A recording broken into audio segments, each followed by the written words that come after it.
오늘 다니엘처럼 용기 있게, 저는 다니엘이 가지고 있었던 이 용기, 오늘 여러분들이 읽은 본문 말씀을 보면 벌써 어떤 설교를 하겠구나 여러분들 머릿속에 다 들어있을 거예요. 이미 여러분들이 아는 이야기예요. 근데 저는 그것을 다니엘의 성품이라고 이야기를 하고 싶고요. 그리고 오늘부터 이제 앞으로 10번의 말씀은 굉장히 쉬운 말씀이에요. 여러분들 알고 있는 말씀. 가끔 어떤 분들이 제 설교가 조금 어렵다 그래요. 그래서 이번에 무지하게 쉽게 하려고 해요. 여러분들 다 알고 있는 거. 근데 문제는 아는 것이 문제가 아니라 이 말씀을 듣고 우리들이 어떻게 실천하느냐, 아는 것을 실천하는 데까지 가는 그 과정을 우리들이 가게 될 것입니다. 오늘 다니엘의 이야기를 통해 우리는 용기에 대하여 이야기를 할 텐데, 우리들이 기억해야 될 중요한 문장이 하나 있어요. 사탄은 우리를 순교자로 만드는 것보다 겁쟁이로 만드는 것을 더 좋아한다. 꼭 기억하세요. 자, 오늘 용기에 대한 이야기, 오늘 다니엘의 이야기를 봅니다. 올 한 해 동안 우리들이 함께 나누었던 전체적인 주제가 말씀으로 돌아가자. 제가 영어로는 레트로라고 이렇게 정해놓고 말씀으로 돌아가자, 이런 타이틀을 정했는데요. 우리들의 삶을 한번 다 이렇게 되돌아보세요. 아마 우리의 인생을 그냥 되돌아보면 여기 있는 많은 사람들이 우울증에 빠질지 몰라요. 우리의 인생이 그렇게 바람직하지 않습니다. 그런데 우리들이 말씀으로 돌아가서 말씀 가운데 우리의 인생을 보면, 우리가 하나님의 음성을 듣고 하나님의 말씀을 매일 묵상하고 하나님을 바라보며 살아가면 우리들이 용기 있는 인생을 살아가게 될 것이다. 여기에서부터 우리들이 이 말씀을 시작하는 거예요. 고린도후서 5장 17절에 우리가 잘 아는 말씀이 있습니다. 같이 봅니다. 시작. 그런즉 누구든지 그리스도 안에 있으면 새로운 피조물이라. 이전 것은 지나갔으니 보라 새 것이 되었도다. 옛 것을 버리고 새로운 성품을 가진 사람들의 특징, 그 특징의 첫 번째를 저는 뭐라고 정의하냐면 용기다. 우리들이 새로운 피조물이 됐을 때 우리들에게서 나타나는 성품, 그것은 용기라고 말하고 싶어요. 제가 금요일 날 우리 교회 학교 아이들하고 같이 식사를 하고, 유치부 아이들부터 중고등부 아이들까지 같이 모여서 간담회를 했어요. 아이들이 저에게 질문을 하고 제가 대답하는 시간을 가졌어요. 어린아이가 저한테 질문을 하더라고요. 목사님은 MBTI 무슨 형이에요? 그리고 또 하나, 목사님 혈액형은 뭐예요?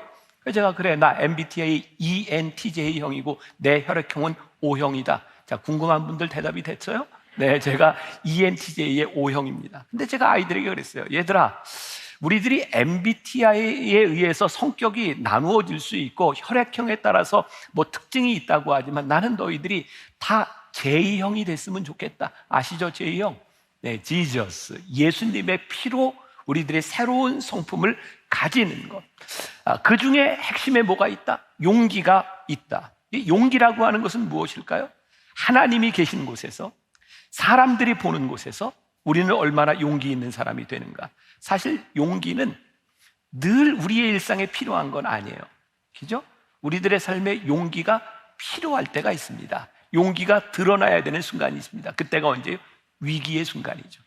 오늘 다니엘의 이 용기도 가만히 보면 우리가 알고 있는, 익히 하는 이 이야기는 다니엘의 인생에 굉장히 힘들었던, 위험했던 시기 가운데서 나타났던 그의 용기들이었죠. 그런데 이 용기라고 하는 것, 위기의 순간에 빛나는 용기라고 하는 것은 위기의 순간에 만들어지는 게 아니에요. 잘 기억하십시오. 위기의 순간에 빛나는 이 용기라고 하는 것은 평상시에 우리들이 매일매일 작은 결단들과 하나님 앞에 서서 하나님 앞에 신앙의 인생을 살아가는 사람들에게 결정적으로 나타나는 것이 용기. 어느 날 제가 말씀을 묵상하는 중에 이 다니엘서를 읽다가 전혀 제가 주목해보지 않았던 구절에 제 눈길이 갔어요. 오늘 읽지는 않는데 다니엘서 1장 21절에 이렇게 되어 있더라고요. 다니엘은 고레스 왕 원년까지 있으니라. 그러니까 여러분들의 성경 지식을 모르면 이게 무슨 의미인가 잘 모를 수도 있어요. 이 고레스라고 하는 사람은요, 바벨론 왕국이 무너지고 페르시아가 세워질 때 그 유명한 왕이 고레스 왕이거든요. 다니엘이 바벨론의 포로로 잡혀올 때 성경에 보니까 느부갓네살 왕 때 포로로 잡혀옵니다. 그리고 느부갓네살 왕 그 아들이 벨사살이라고 하는 왕인데, 그 왕은 이렇게 좀 포악한 왕이었고요, 하나님 보시기에 그렇게 적절하지 않은 사람이었고, 심지어 그가 술을 먹는 잔치자리에서 예루살렘에서 가져왔던 제사의 하나님께 제사 드릴 때 쓰던 그 그릇들을 술을 먹는 데 사용하고 있었어요. 근데 우리가 잘 아는 이야기죠. 그가 잔치집에 그 잔치를 베풀고 있는데 손이 하나 나타나서 막 글씨를 쓰죠. 그 얘기 아시는 거죠? 모르시면 성경 통독하면서 좀 잘 보세요. 자, 다니엘서 5장 24절과 26절 아주 잘 아는 말씀이에요. 이러므로 그의 앞에서 이 손가락이 나와서 이 글을 기록하였나이다. 기록된 글은 글자는 이것이니 곧 메네 메네 데겔 우바르시니라. 그 글을 해석하건대 메네는 하나님이 이미 왕의 나라의 시대를 세워서 그것을 끝나게 하셨다 하며, 그리고 이 해석이 끝나고 그날 벨사살 왕이 죽습니다. 그리고 그 다음에 다리오가 왕이 됩니다. 지금 아는 얘기인 거죠? 예. 다리오가 왕이 돼요. 다리오가 왕이 되는데 그 다음에 굉장히 유명한 이야기가 나오는 거예요. 다리오가 그 당시 바벨론을 통치하기 위해서 3명의 총리를 세우는데 그 중에 하나 다니엘을 세운 거예요. 다니엘을 으뜸으로. 근데 사람들이 시기합니다. 그래서 다니엘을 잡으려고 어떤 계략을 짜냐면, 앞으로 30일 동안 왕이 아닌 다른 어떤 신에게 절하는 자가 있으면 사자굴에 던집시다, 이런 조서를 내는 거예요. 이거 아는 얘기죠? 네, 바로 그런 일이었어요. 그래서 다니엘이 그 이야기를 듣고도 그는 늘 하나님께 늘 하던 대로 기도를 했고, 사람들이 그걸 고자질했고, 다니엘은 사자굴에 던지우게 되죠. 자, 다니엘서 6장 26절에서 28절 다리오 왕이 이렇게 이야기하는 거죠. 자, 내가 이제 조서를 내리노라. 내 나라 관할 아래에 있는 사람들은 다 다니엘의 하나님 앞에서 떨며 두려워할지니 그는 살아계시는 하나님이시요 영원히 변하지 않으실 이시며, 그의 나라는 멸망하지 아니할 것이요 그의 권세는 무궁할 것이며, 그는 구원도 하시며 건져내기도 하시며 하늘에서든지 땅에서든지 이적과 기사를 행하시는 이로써 다니엘을 구원하여 사자의 입에서 벗어나게 하셨습니다 하였더라. 이 다니엘이 다리오 왕의 시대와 바사 사람 고레스 왕의 시대에 형통하였더라. 이게 사자굴에서 하나님이 보호해 주시는 것을 듣고 바벨론의 왕이었던 다리오가 하나님이 이런 분이시다라고 선포하고 다니엘에 대해서 뭐라고 이야기하고 있어요? 이 다니엘은 다리오 왕에서부터 또 어디까지? 바로 고레스 왕에까지 그의 삶이 형통하였더라 라고 되어 있어요. 제가 오늘 말씀의 결론부터 여러분들에게 이야기를 한다면, 오늘 우리들이 주목해야 될 단어 형통이라고 하는 말인데, 용기 있는 사람 다니엘의 성품, 용기 있게 살았던 그의 삶을 통하여 나타난 결과가 뭐냐면 형통이었다. 오늘 우리가 하나님을 믿는 자로서의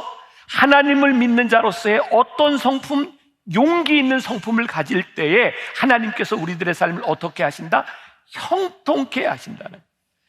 형통케 한다고 하는 의미는 우리의 인생이 편해진다는 의미가 아니라, 다니엘의 이야기를 보니까 그가 얼마나 많은 죽을 고비를 넘겼는지 모르는데, 그 죽을 고비를 넘어갈 때마다 하나님께서 그의 인생을 어떻게 하셨다? 형통케 하셨다. 그러니까 용기 있는 자가 누리는 축복이 뭐예요? 형통함의 축복을 우리들이 누리게 됩니다. 그런데 오늘 다니엘의 용기 있는 성품을 보면 그의 삶에 참 이렇게 소소한 부분에서부터 그가 용기 있는 사람의 성품을 가지게 되는 이유들이 나오죠.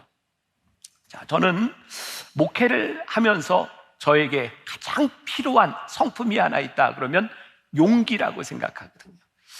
제가 가끔 하나님께 이제 그런 기도를 하면, 하나님 저에게 용기를 주세요. 왜냐하면 사실 우리가 옳고 그름을 모르기 때문에 헷갈려 하는 것이 아니라, 옳음을 알고도 용기가 없기 때문에 실천하지 못할 때가 많거든요. 그러니까 제가 목회를 하면서 제일 큰 유혹이 뭔지 보세요.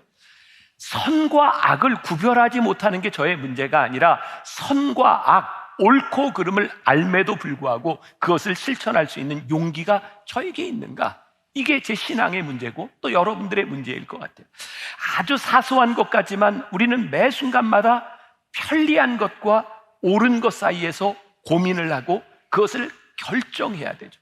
저는요, 편한 것과 옳은 것 사이에서 결정해야 되는 그 순간에 우리들에게 필요한 게 뭐다? 용기다라는 생각이 들어요. 여러분들에게는 어떤 게 제일 큰 유혹이 되나요? 저는 지금 한국 교회에 일어나는 많은 일들, 우리 신앙의 일들을 보면 결국 문제의 핵심, 우리를 넘어뜨리는 그 핵심으로 들어가 보면 대부분이 돈 문제예요. 경제적인 문제예요. 사람들이 참 돈에 이렇게 연약한 것 같아요. 저도 마찬가지예요. 저는 목회를 하면서 그런 이제 결심을 하죠, 스스로. 제가 어떻게 하면 이 돈 문제에 대해서 제가 넘어지지 않고 용기 있게 살 수 있을까요? 그리고 제가 만나교회 목회를 하면서 원칙을 제가 이제 세운 거예요. 내가 이것은 지켜야 되겠다. 그 중에 하나가 뭐냐면 제가 돈을 모으는 인생이 아니었으면 좋겠다. 그게 제가 세운 원칙이었어요. 그래서 제가 외부에서 사례비를 받든 결혼 주례를 하든 그걸 다 헌금으로 이렇게 드리고 제가 통장을 만들거나 돈을 모으지 않는 이유? 왜? 이거 제가 원칙으로 지키고 싶은 거예요. 근데 저도 이제 앞으로 이제 은퇴를 하겠죠. 이제 은퇴를 하면 제가 어떻게 먹고 살까요? 여러 가지 이야기들을 하다 보니까 어떤 장로님들이 저에게 저를 위해서 이런 조언을 했어요. 목사님, 그렇게 살지 마세요. 이제는 좀 이렇게 편안하게 살 수 있도록 하세요.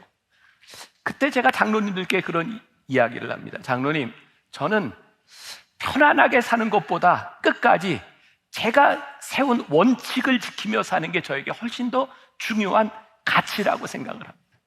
저희 교회 장로님들은 저에게 자꾸 뭘 이렇게 해주고 싶어요. 그러니까 제가 차를 탈 때도 교회에서 차를 살 때 목사님 이런 차를 사야 됩니다. 그러면 장로님들께 제가 이런 이야기를 해요. 장로님, 저는요 좋은 차를 타는 것보다 마음이 편안한 차가 더 좋습니다.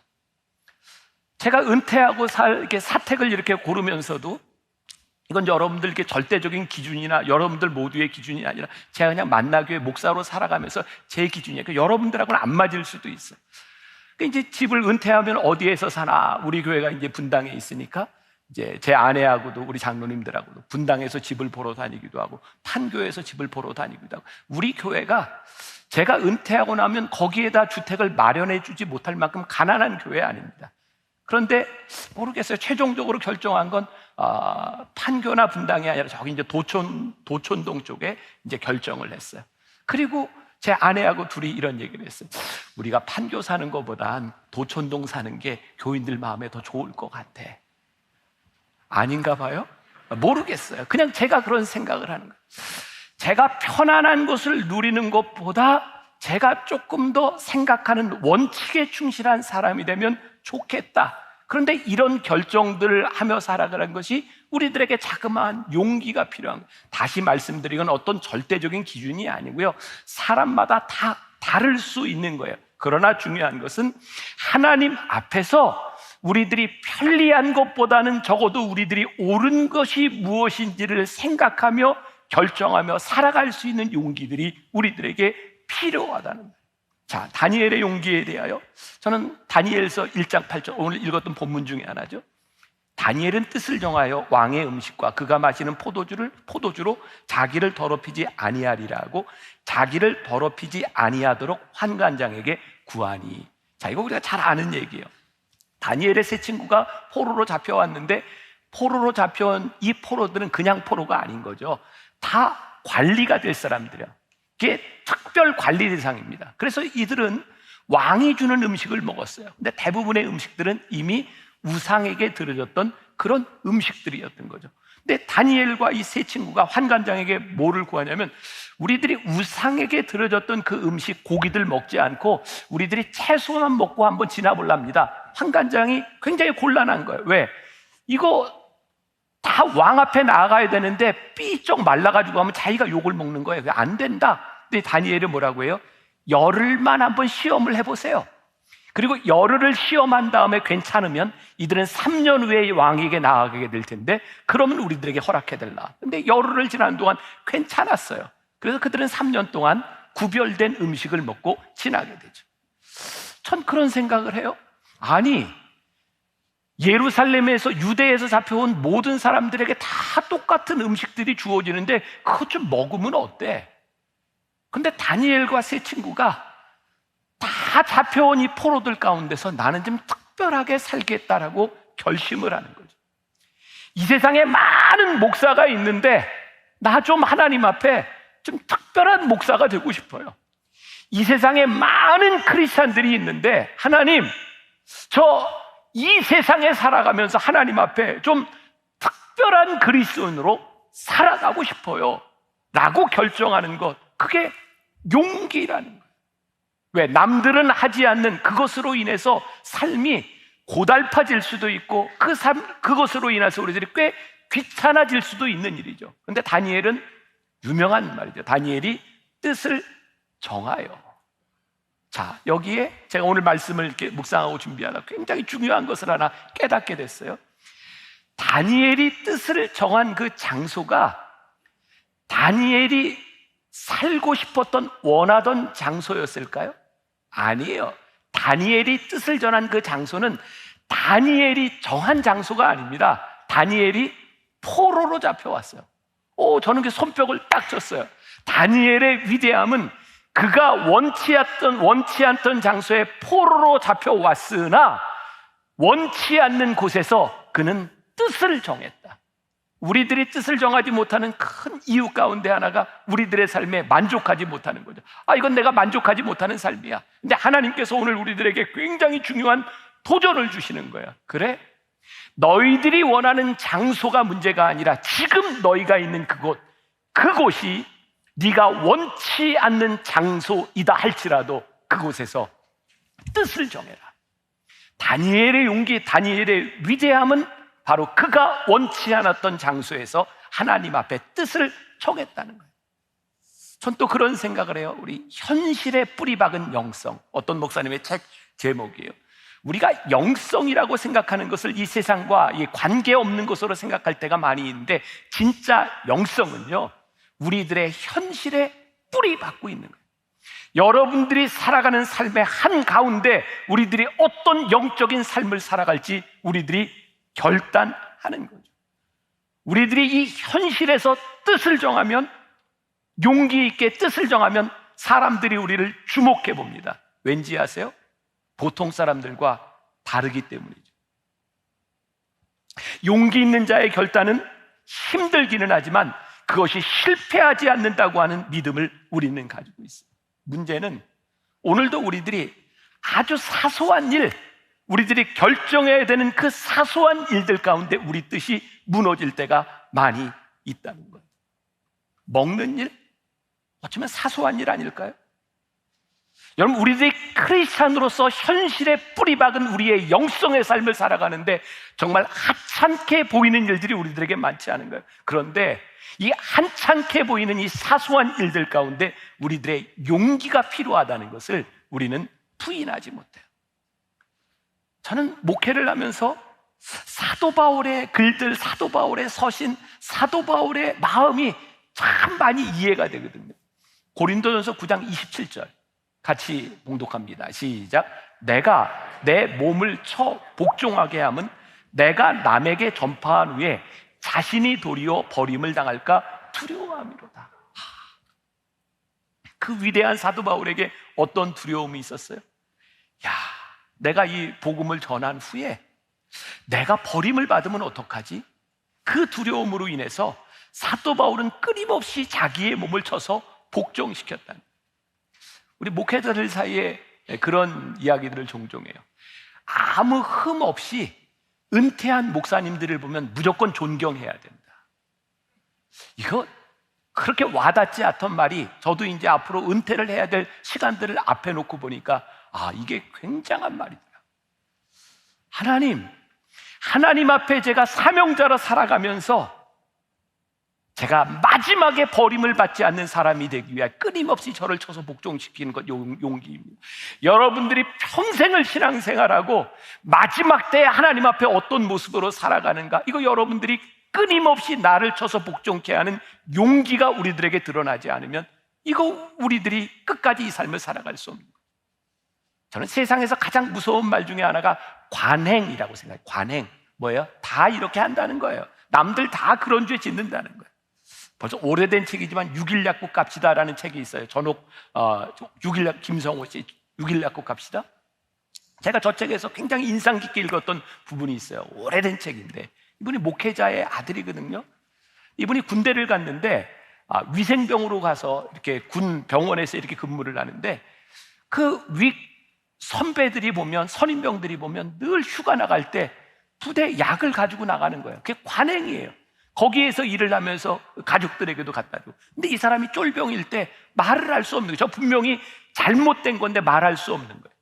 6일 약국에 보면 이분이 그런 얘기를 합니다. 이 고리를 끊을 수 있는, 잘못된 관행의 고리를 끊을 수 있는 것은 내가 그 자리에 갔을 때 그 관행을 끊어야 된다. 저는 이 세상을 바꿀 수 있는, 이 세상을 하나님의 나라로 만들 수 있는 가장 중요한 핵심에 누가 있는가? 그리스도인밖에 없다고 생각해요. 왜?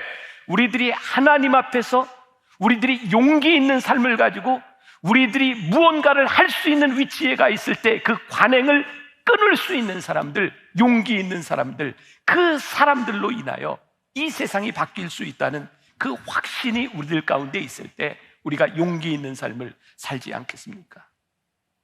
누군가 관행으로 편리하고 누군가 관행으로 자기의 이득을 취하는 이 삶의 고리를 끊는 일을 하지 않는다면 이 세상은 변화되지 않을 거예요. 제가 92년 유학을 준비하며 미국 비자를 받을 때, 그때는 목사들에게 비자가 참 안 나올 때였어요. 지금하고는 상황이 많이 틀려요. 그때만 해도 아메리칸 드림을 가지고 미국 가서 살려고 하는 사람들이 많았어요.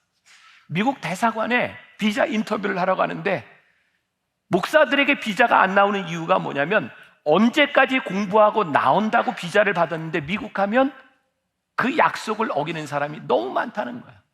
자, 이것도 일반화할 수 없겠지만 어떤 일이 있는지 모르겠어요. 근데 그때 젊은 나이에 저에게 그게 그렇게 자존심이 상했어요.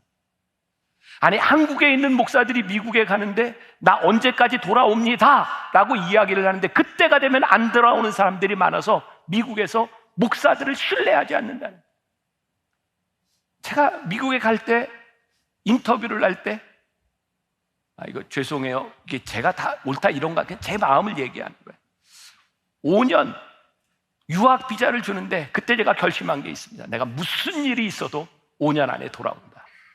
그리고 미국에 가면 좀 편안하게 살기 위해서 영주권도 신청할 수 있고 뭐도 할 수 있고, 제가 아내가 그런 얘기했어요. 우리 이거 절대 하지 말자.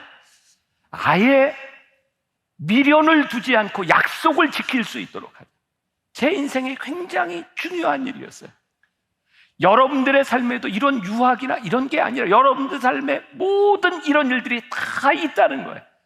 하나님 앞에서 용기 있게 우리들이 결단하지 않으면 모든 사람들이 그렇게 하니 우리도 그냥 그렇게 흘러가자고 하는 일들이 있다는 거예요. 그런데 그렇게 흘러가면 우리의 인생을 형통케 하시는 하나님의 은혜를 우리들이 경험할 수 없는 거예요. 저는 이 용기 있는 삶에 굉장히 중요한 것이 하나 있는데 그것은 솔직함이라고 생각해요.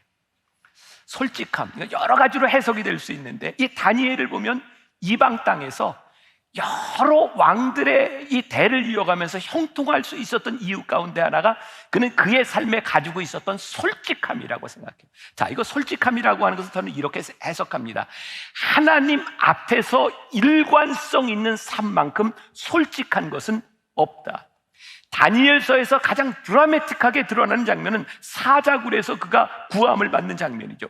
왕의 조서에도 불구하고 앞으로 30일 동안 왕 아닌 어떤 다른 신에게도 절하면 너희들이 사자굴에 던지우리라 라고 하는 그 조서를 보고서도 다니엘은 일관성 있게 하나님 앞에 솔직하게 서죠. 자, 다니엘서 6장 10절, 다니엘이 이 조서에 왕의 도장이 찍힌 것을 알고도 자기 집에 돌아가서는 윗방에 올라가 예루살렘으로 향한 창문을 열고 어떻게 전에 하던 대로 하루 3번씩 무릎을 꿇고 기도하며 그의 하나님께 감사하였더라.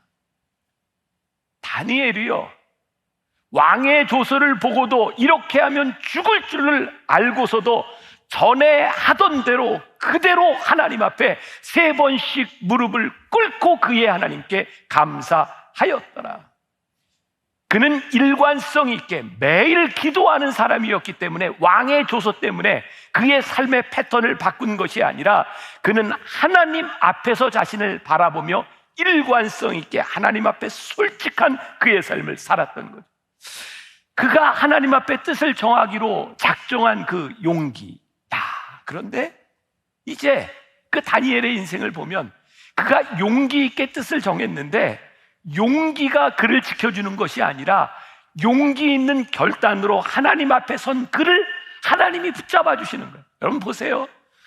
용기가 성품인데요, 용기가 나를 붙잡아 주는 것이 아니라 용기 있게 결단을 했더니 용기 있게 결단한 나를 누가 붙잡아줘요? 하나님이 붙잡아 주신다. 이게 형통함. 우리가 하나님의 말씀으로 살아가며 하나님의 백성으로 살아가며 용기 있게 결단을 내리면 하나님께서 용기 있는 우리를 붙잡아 주시는 은혜를 경험하는 것, 그게 형통함. 오늘 여러분들의 삶에 이 형통함의 간증이 있는가?